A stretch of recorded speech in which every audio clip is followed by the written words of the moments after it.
Hi, this is Steve Bick, and I'm here today to tell you about the new Northern Logger app brought to you by the Northeastern Loggers Association. So the goals of this presentation are to first introduce you to this new Northern Logger app, to show you where to get this app, and it is free, and then to show you how to put this app on your home screen of your phone. Then I'm going to demonstrate how to use the 29 calculation and reference tabs that make up this app. So we have a lot of ground to cover. The idea for this app really started with Eric Johnson, the late editor of the Northern Logger. He and I spoke a number of times about some sort of app. I was always a big fan of his publication, Log Rules and Other Useful Information. And in fact, I scanned it and put it on my phone because I thought it was a handy thing to have. And he and I talked about maybe a more automated version of that. Well, nothing came of that, but a few years later, I had the opportunity, again working with the Northeastern Loggers Association, to submit a proposal for sort of a mobile phone version of that publication to Farm Credit East, to their Ag Enhancement grant program, and they gave us some funding to do that. And just about the time that came through, we were approached by a state agency that was going to be part of an application to the Forest Service's landscape scale restoration grants program. So more than one state agency were going to get together to apply for a big bundle of projects, and we went ahead with that. And these things don't come together too quickly. By the time it came around, though, the original agency found that for administrative purposes, they weren't going to be able to follow through with hosting that. Well, the overall grant from the Forest Service, state and private forestry, was being administered by the Michigan Department of Natural Resources, and a guy there who really took on a lot of work to help a lot of people out in multiple states, and we appreciate his effort. And he said to the other agencies, does anyone want to adopt this project? Otherwise, it's going to go away. Fortunately, the Vermont Department of Forest, Parks, and Recreation stepped up and said that they could run the funding through their organization and onto the Northeastern Loggers Association. So the funding then comes from the Forest Service and Farm Credit East. Forest Service monies coming through some state agencies, and then some of the funding in terms of cost share was provided by my company, Northeast Forests LLC. Anytime there's federal funding involved, we have to note that this was done in accordance with federal law and USDA policy. There's no discrimination involved, and we like to put this information out there. It's included in the app. So if anyone has any reason to think there's something to be looked into, you have all the contact information there. So onto the app. The Northern Logger app, it was conceived as a mobile app, but the way it worked out, it is a mobile app, but there's also a desktop version available. So to access this app, and it's done in a website format, you just go to www.northernloggerapp.com, and that will bring you to a screen that looks something like this. It will give you the choice of the mobile app or the desktop version. Today we're going to go over the mobile version. The desktop version is much the same, just functionally slightly different. It uses overhead tabs instead of tabs that run underneath.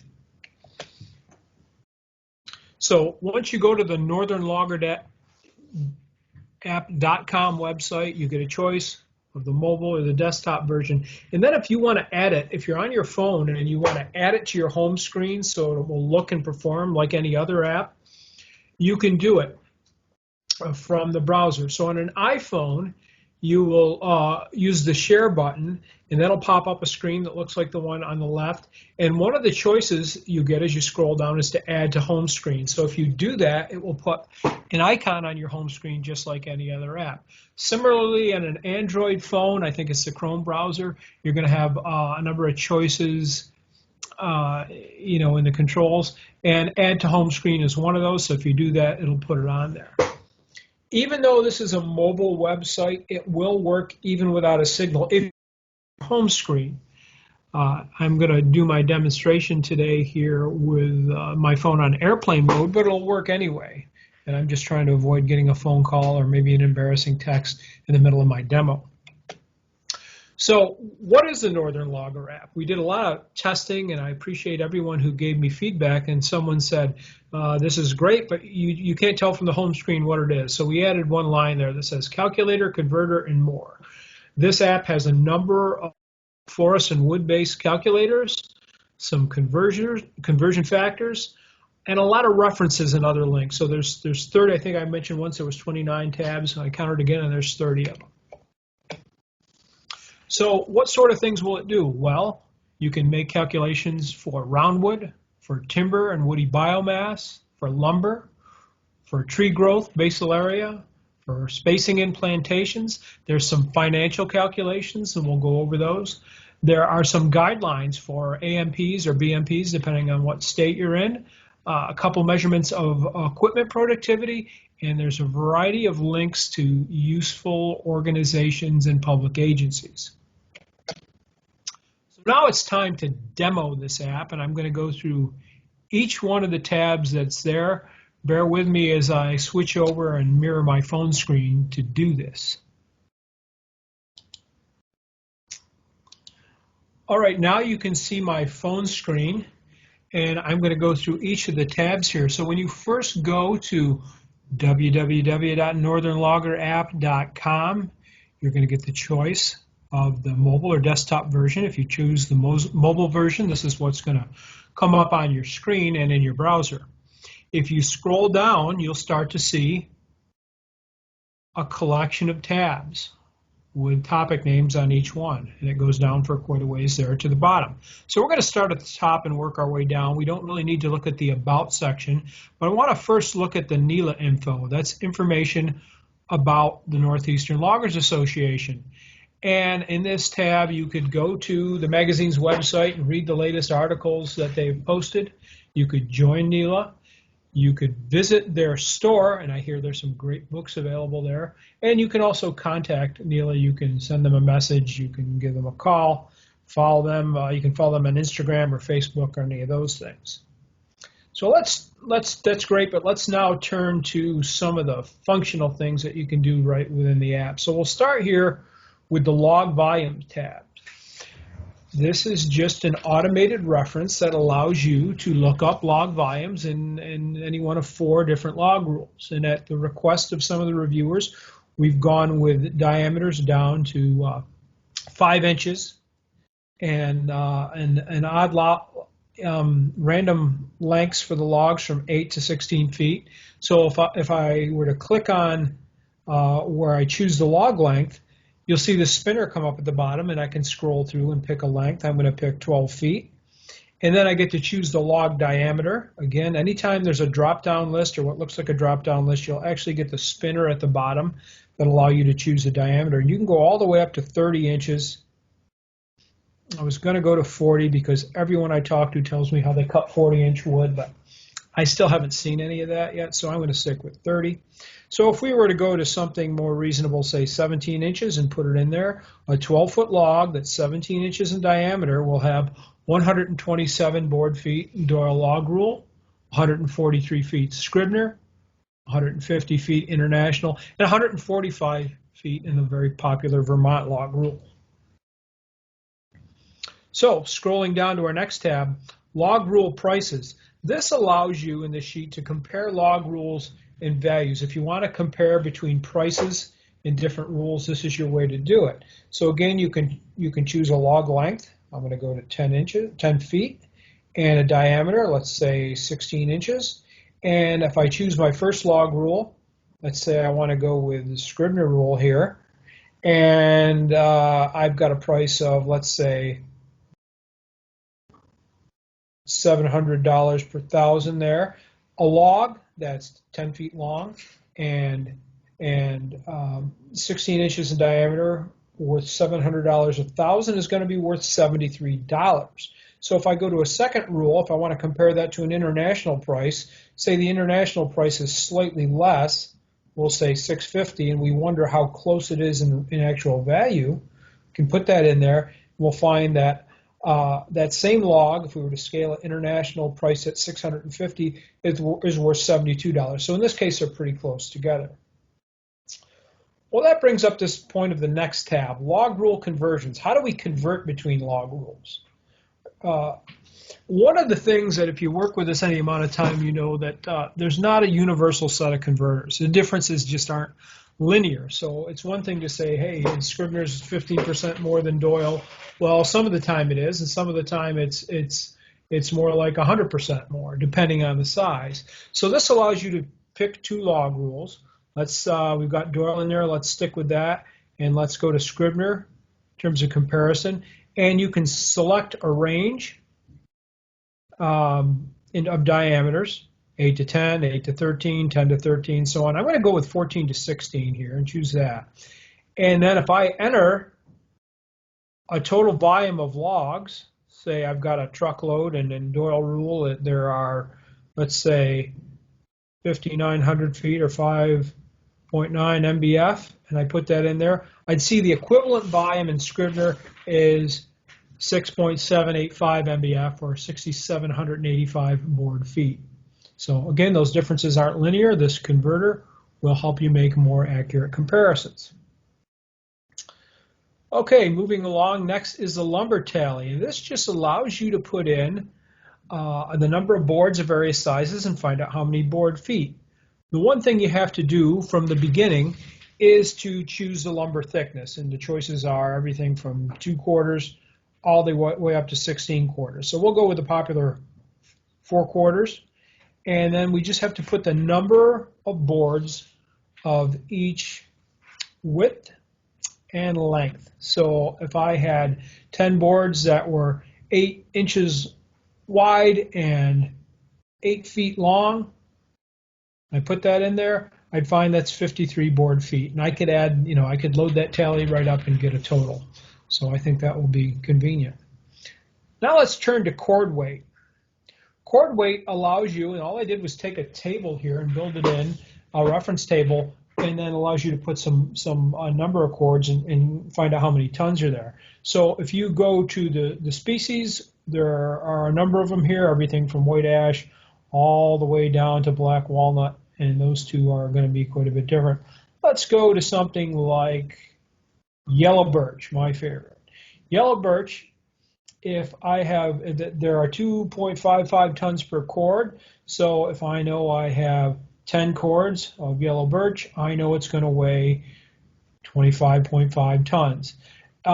In the review of this app, a number of people thought that they had somewhat different experiences with the weights in their locations than were in the table. And rather than try to find a bunch of separate tables, I allow you to use your own conversion. You can put something in and say, if you say that a cord of something weighs 2 tons, then you can put it in there, put in, say, 24 cords, and you'll find that it's going to be 48 tons. So you can use this custom converter if you don't like the numbers that are in the table. Thrown cords. This is a favorite of mine to throw in there. The main thrown cord study from a number of years ago. This has to do with loose split firewood. If you fill the box of a truck and you don't stack it, how much wood is there, and how do we figure that out? What they did in Maine was to get some boxes and throw them full of wood, and then take that wood out and stack it and find out how many cords are involved, and they established some formulas for that. So you can first choose from 3 firewood lengths, 12 inches, 16 inches, which is kind of a standard, and 24 inches. So go with 16. And then we can go with the box length. Say you have got a box that's 12 feet long, and it is 7 feet wide, and let's make it 6 feet high. Then if you throw that full of wood, you're going to have 2.8 full cords. Note these are full cords. Depending on where you're from, some people talk about cords interchangeably with face cords, and in other places they say, what are you talking about? What's a face cord? A full cord we know is all the wood that will fill 128 cubic feet of space. Right, let's move on to cubic volumes. This is just a straight converter. You can select the units you want to start with, cubic feet, rough cords, peeled cords, or cunits. We'll stick with cubic feet. And then we can say, 1,000 cubic feet.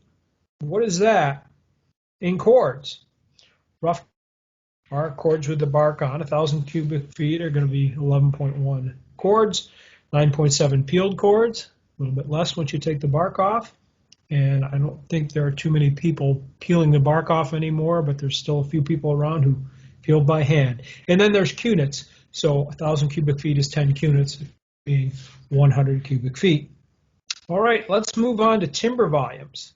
So these are some general tables I worked up that allow you to take basal area and average tree height and some sense of what the average diameter is and get an idea of how many board feet per acre. So if we went into a stand and we knew from looking around there was 60 square feet of basal area per acre of saw logs, okay, and we knew that on average the heights were 1.5 16-foot logs, so we use the conventional 16-foot log lengths in half log intervals, and then your choices are light saw timber, medium saw timber, and heavy saw timber with a different average DBH for each category. So the medium saw timber, we're going to say is an average DBH of 18 inches. Enter that.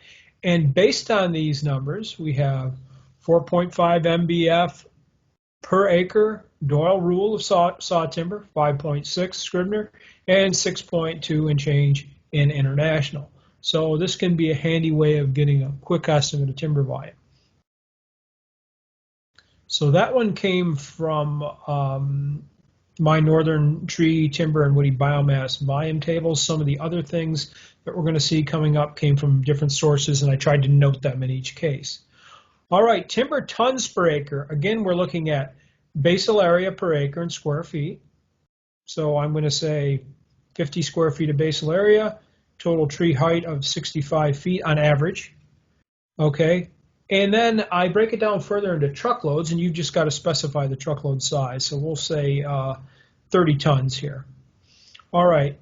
In combined hardwoods, and these are northern hardwoods, your sugar maple beech, yellow birch type combination, tons per acre, that's 57 tons. Truckloads per acre, that's 1.9. There are times when, depending on who you are and what you're doing, you might just want to know how many loads per acre are here to help you make decisions. Combined softwoods, there's going to be slightly less. 53 tons per acre in this case, and 1.8 truckloads. The weight tables were Monty's whole tree weight tables from New York, and those are the ones that we used. Tree growth rates, and some of these next ones came from the very useful Forest Service reference handbook for foresters that was done by Burl Ashley. If you don't have that, it's readily available online as a PDF. I keep it on my phone. I suggest you do the same. So if you want to look up tree growth rates, you can specify the DBH.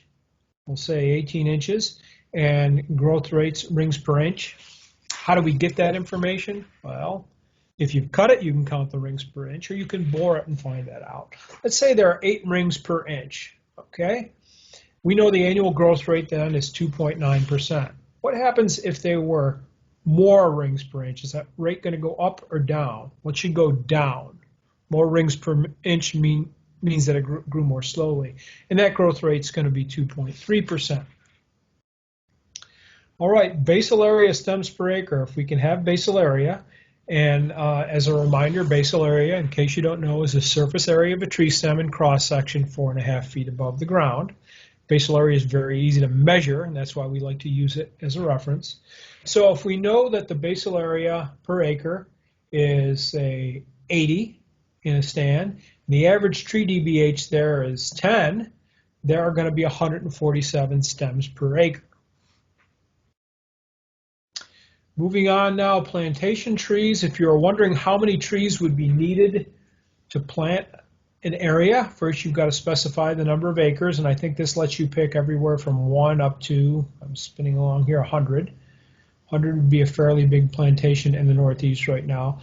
Let's go back here to about 15 acres, and let's say 8 by 8 spacing, you're going to need 10,209 trees.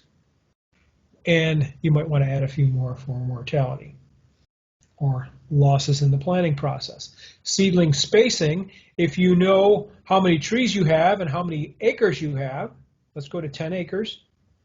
And we knew we had, say, somebody gave you 3,000 trees to plant. You could space them 12 feet apart on a square, and they would all fit. Okay, let's turn now to financial calculations, loans. What we have here are a pair of amortization tables, and this allows you to compare. You can use it just to figure out the payment on a loan, but you can also use it to compare loans. So in this case, we'll look at loan amounts, two different options, $100,000 for $100,000 loans. One's got an interest rate of 4%, and the other's 5%, but let's alter the terms. So we'll stick with 5 years for the first, but we'll make it 10 years on the second.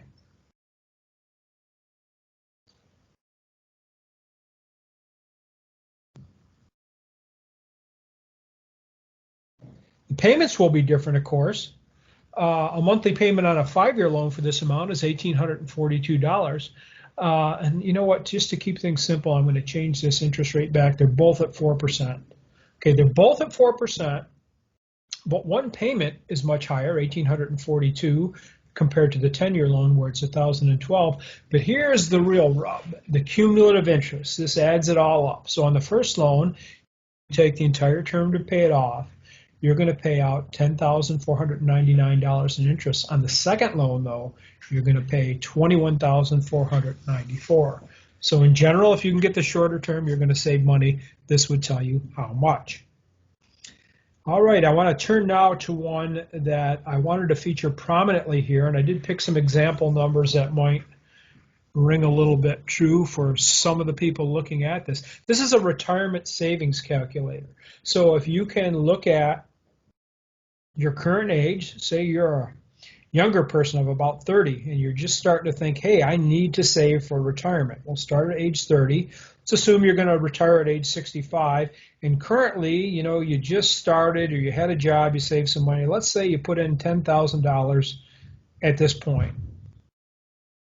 Okay, so if you have an annual expected rate of return, we'll use 7%, not extravagant, not unreasonably high, not too conservatively low, and you save for the next 35 years, $6,500 a year, you are going to have a value of retirement of just over $1 million. Well, what if you bump that up to $7,000? How much more might you have? $1,074,000. What if you were starting now with not 10,000, but for some reason you were at 100,000? And let's just say your current age wasn't 30, you're a little farther along in this. Let's say you're 40 and you're thinking it's time to get serious about this. At 7,000 a year, you're going to come just shy of $1 million at 985,000. Now, if you wanted to figure out if you had a target number, suppose we knew you needed $1.5 million to retire 35 years from now, you can just keep tweaking up the annual savings till it gets to where you want it to be, and then you'll know what you have ahead of you. So if we move that up to $10,000, you're getting there, but it's still not enough. What if we go to $15,000 savings every year? You'll be much closer to that $1.5 million that way. So I really strongly suggest that you play around with this, see where you stand, and make yourself a plan. Okay, we're going to turn now to BMPs. All of the BMPs that are referenced in here, or almost all of them, came from Vermont's Water Quality Acceptable Management Practices for Logging Professionals. So in Vermont, they call them AMPs. Even though they were really leaders in the adaptation, or the adoption, I should say, of BMPs, they're pretty modest about it. They just call them acceptable management practices. I've looked at them for most states, and Vermont is right up there with anyone in terms of being good, strict, and having standards that protect water quality. So skid trails. If you specify the slope, say it's a 30% slope, And the spacing during logging, it'll tell you you should have drainage structures every 100 feet. After logging, every 35 feet will do. What happens if we bump that up to 40%? Well, you need to have them closer together, 90 feet during logging, 30 feet afterwards. All right, temporary culvert sizing. So you've got a temporary crossing. If you can specify the drainage area, let's say 20 acres, it's going to tell you need an 18-inch culvert. What if we jump that up to, say, 40 acres? It's bigger. You need a larger culvert at 24 inches. So that'll tell you what you need. And these are for temporary crossings. A very similar worksheet is for permanent crossings. And as you might guess, it's going to require larger diameter culverts. So that same 20 acres that we had before, if we put that in, they want a 30-inch culvert to put in for permanent. You know, when we put permanent culverts in, these are for permanent roads and things like that. All right, temporary bridge spans. So if you're going to put a bridge across a water course, and you know your drainage area, let's say, is 160 acres, minimum span 7 feet, and that will give you enough capacity to take care of the drainage. It's for a temporary bridge. Culvert comparison. This is not one out of the AMP guide. This is instead one I cooked up because I think there is a mistaken belief that you might get by with two smaller culverts equal a larger one. Well, sometimes, but I'm here to tell you that two 12-inch culverts do not equal a 24-inch culvert. So if we had a 24-inch culvert, we could put it in there, and it would tell you to achieve the same volume capacity, you're going to need 4 of those 12-inch culverts. What if we had 16-inch culverts? Well, 2.3. When it comes to culverts, you've always got to round up. If you round down, you're not going to have the equivalent capacity. So that's something to have in mind. I put it in there because sometimes people have culverts on hand that they might want to work with rather than buying another one. How many will it take? So this will help you figure that out. Then mulching and seeding.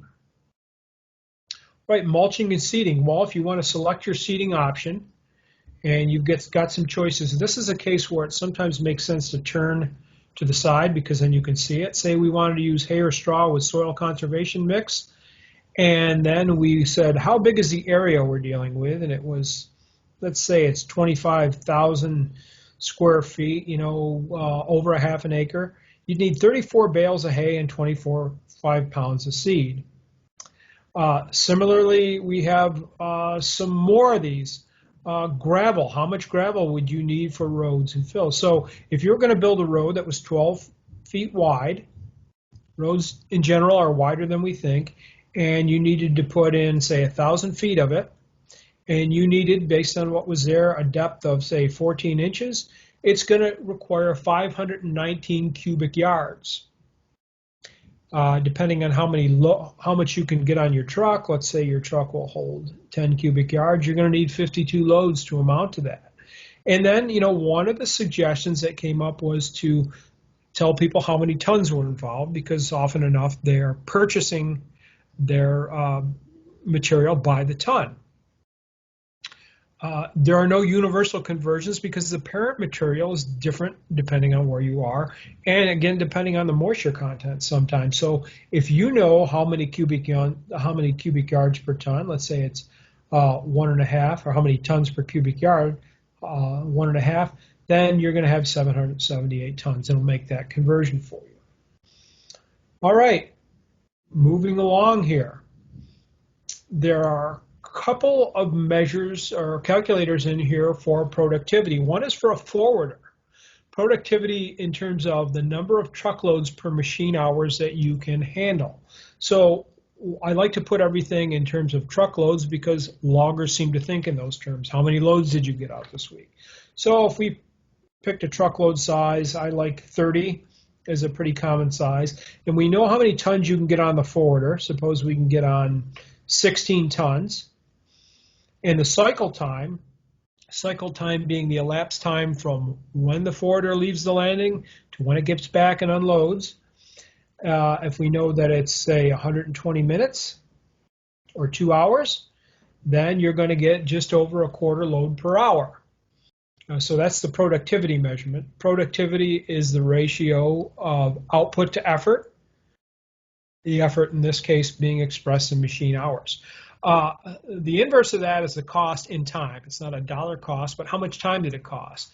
And you're going to see that it takes you 3.75 machine hours per truckload of wood forwarded. I do like to point out that this is just the productivity of that machine. True productivity of the system, it doesn't matter how productive your most productive machine is. It matters how productive your least productive machine is in terms of finding out the productivity of the entire system. So I just like to point that out. There's a similar machine for grapple skidders. It says grap skid productivity. That's just because I couldn't spell it all out and have it fit there. So grapple skidder productivity, if we look at the truckload size again, let's go to some places in the region you can get a 40-ton load in. In the bunch size, depending on the size of the wood, let's go to 4 tons. All right. If you've got a 6-wheel machine, you might be up here at 12 tons. But I'm going to go to 4 here. Bunch, whether you want to call it a hitch, a bunch, or a twitch, depending where you are, you use a lot of different names. The cycle time is 1 hour to do that. Then you're getting about a tenth of a load per machine hour, or 10 hours to skid one load out, which is not too good, really, right? So what if we got it down to something closer to an average of 45 minutes and you're bringing out 6 tons per hitch? Well, then you're getting about a fifth per hour, and it takes you 5 hours to get a load. And some of you at least have experienced that sort of level of productivity. Right, so that's a look at all the very many calculators that are in here. There are a few other things included. I tried to put some convenient links to outside sources of information, and I sorted these federal agencies. And if you click on there, they look like buttons. You can go to, I picked the 3 primary national forests that are in the Northeast region, the Allegheny, the Green, and the White Mountain. And Finger Lakes is in there with the Green Mountains, if you're wondering, I think. So you've got those national forest ones. You've got the NRCS Soil Mapper, which is a great resource, the USDA Natural Resource Conservation Service, the Forest Service's Wood Education and Resource Center, WORK, which is a great group there. Forest Service's Eastern Region State and Private Forestry. So links are there in case you need to look something up or are looking for public.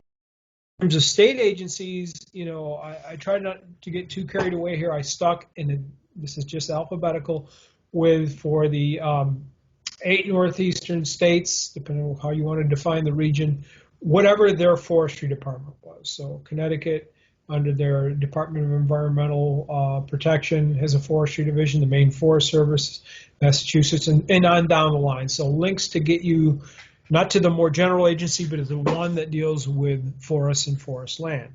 And then in terms of association, I pretty much stuck with ones related to forest products and logging in the various states. And of course, the Northeast Loggers Association is the regional one, and they're the ones who are behind this app. So I put them there. One other thing I put in here was Logging Chance. So the Northern Logger app is hosted on the Logging Chance website, which is where I put a lot of the things that I work on. It's a host of some other apps and publications. So if you like the Northern Logger app and you want some similar apps along those lines or some useful reference publications, I'd encourage you to take a look here. Let's take a look now at the desktop version of the app. Again, it's hosted at loggingchance.com, or you can go to northernloggerapp.com and it'll go right to that choice. If you do go to the Logging Chance website and you look on the menu, if you go to More, you can select Northern Logger app, and you'll get a choice between the mobile and desktop versions. Clicking on the desktop version, you will have this screen come up. It looks very much like the mobile version, except that the choices are these tabs across the top, and you can go through. So we'll go through a handful of these. They're much the same as they were in the mobile app, but this will give you some sense of how it works and how it might look on a larger screen. So if I go to About, it's going to have information here, and even a contact button if you want a custom app made like this for your company or organization. NELA info, it's the same. I'm going to click on read here, and I think I'll open it in a new tab. If I jump over there, you'll get the latest articles that Eileen Townsend has posted for the magazine. Usually the feature article of the month is shown. So this month we see Kevin Brayman of Vermont Loggers featured. Coming back here, we can scroll to the top. We see the tabs, log volumes, much the same as before. I can pick a length, say 10 feet, a diameter, 17 inches, and it tells me how many board feet in each of these 4 log rules.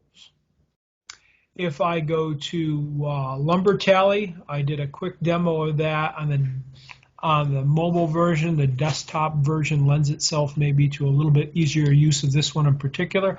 Let's say we had 5/4 lumber and we had a wide-ranging tally, all of them in the 8 and 10 foot lengths and a variety of diameters, and I'm going to put in a number of boards here, and you'll notice my running tally at the bottom. Each time I enter, the number jumps up. So if you had kind of an odd tally of whatever you picked up at the lumber yard and you wanted to quickly total it up, you'd find out how many board feet by putting the number of boards in each of the length and width categories. So that's how that one worked. 5/4 lumber, well, if we drop that to 4/4, it should be about 20% less, right? And that seems to be the case. Cord weight, I showed this one before. If we pick a species like balsam fir, 1/4 of that was 1.9 tons. If we have 10 cords, then we will have 19 tons. Some folks wanted the opportunity to do a custom conversion because weights vary in their area. So if I said that 1.8 tons per cord for whatever species I might be concerned with, maybe let's say the balsam is a little lighter in my area. We put that in, we put the same 10 cords in, we find it was just 18 tons. So that's how that one works. Let's turn now to timber volumes. Again, not working. Tons per acre. We'll try the tons per acre now. So basal area, if you specify the basal area, 50. Interesting thing, height of about 50, you get somewhere in the neighborhood of just under a ton per square foot of basal area. We'll specify the truckload there. 44 tons per acre, or 1.5. 40, that's for combined hardwoods. For combined softwoods, it's going to be 42 tons per acre.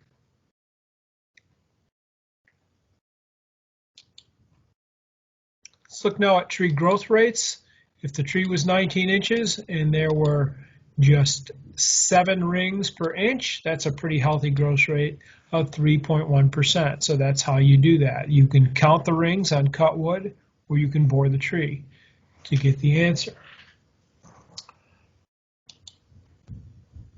Seedling spacing, if you specify the number of acres, say you had 10 acres and you had 3,500, let's say 2,500 trees, you could evenly space them at 13.2 feet apart. Loans, this will calculate, if you had a loan of $50,000 and a 5% interest rate over 6 years, your payments would be $805 a month. The cumulative interest would be $7,978. So a quick way to get that answer. The retirement savings calculator, I can't stress enough how important this is for everyone to take a close look at what it's going to take to secure your retirement. If you were just starting out, say you're 21, you're going to work to your 65 and you have $0 to start, but you save $6,500 a year. Wouldn't you like to go back in time and do that? But if you're disciplined about that and you've got an income that allows you to, you could have a retirement, a nest egg of $1.7 million over the course of your work career. Start saving early. Okay, I'll look at a couple of these BMP guide ones. A drainage area of culvert spacing here, or culvert sizing, 50 acres. On a temporary culvert, you need one 30 inches. Similarly, if we go to a permanent situation where you're draining 50 acres, your size is 42 inches. Permanent culverts must be larger. Let's see, culvert size comparison. This is a favorite of mine to look at how many smaller culverts do I need to accomplish what one larger one does. So if I need a 20-inch culvert, say I've looked that up in one of the other reference tabs, how many 12-inch culverts would I need? Well, it says 2.8, and you know that that really means 3. You'd need more.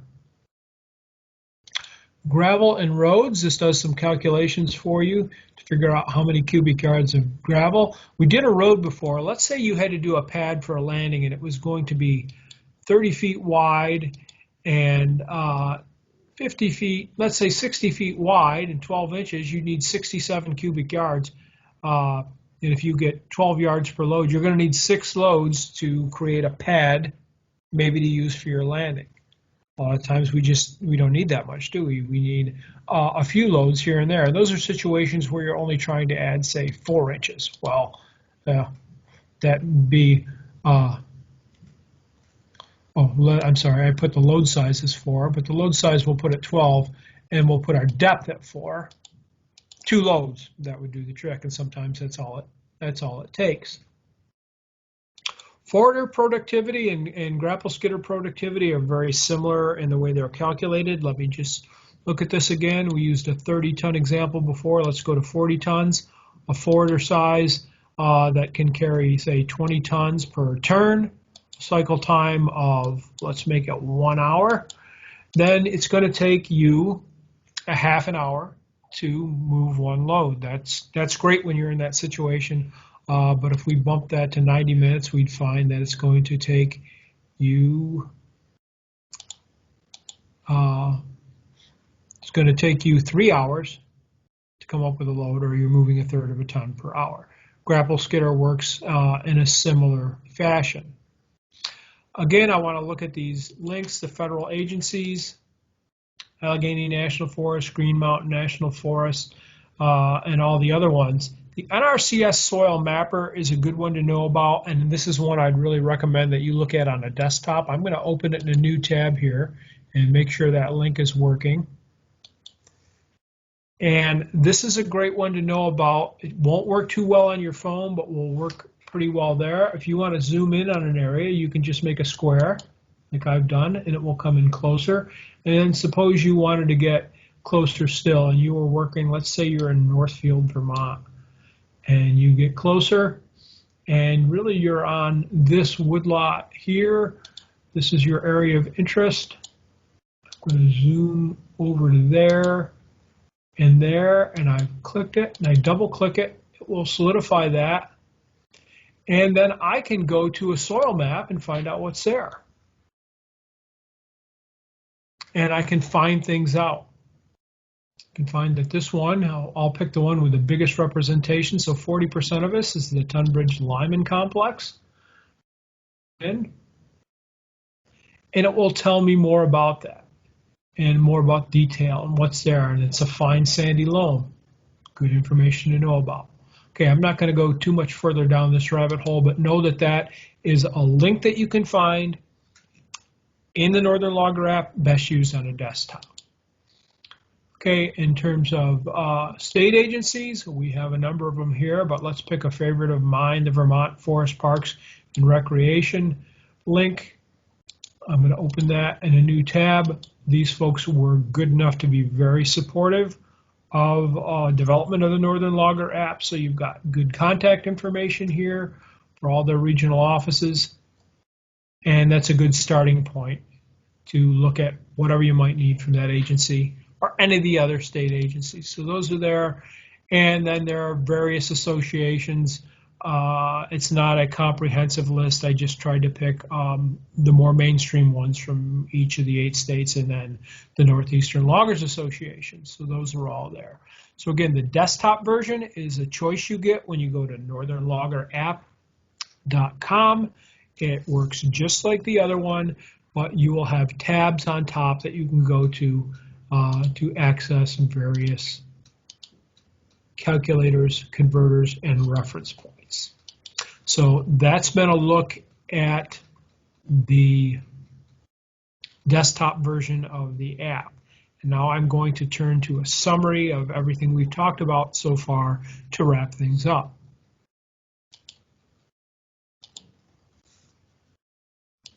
All right, just to summarize this webinar and our look at the Northern Logger app.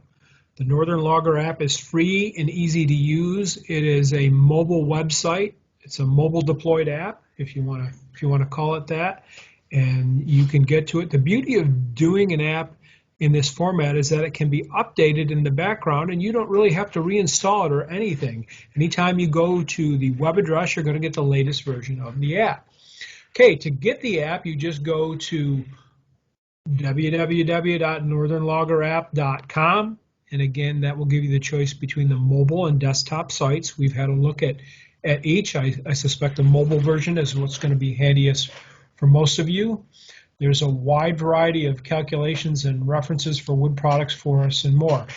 Just to review one more time, if you want to put the mobile version on your phone and keep it there, and if you do it, it will work whether or not you have a signal for your phone, because web storage is enabled here. So to save it to your home screen, once again, on the iPhone, you go to your share button in the Safari browser, and one of your choices will be, as you scroll down, to add it to the home screen.